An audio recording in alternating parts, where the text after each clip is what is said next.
G'day, here's a few pieces of seam opal from Lightning Ridge, Australia, in the OpalShop.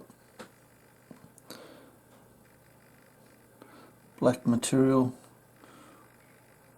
looks like the colour bar is here, potch on the top.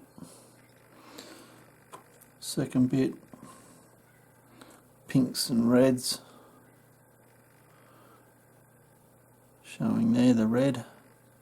It's in lighter material, that piece. This piece, bit of a colour bar here.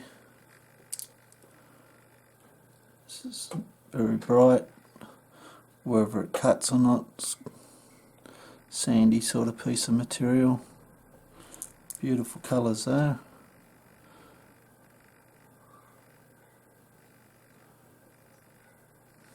Not very much in that.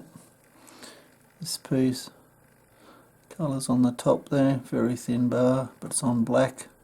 Might cut a very nice stone.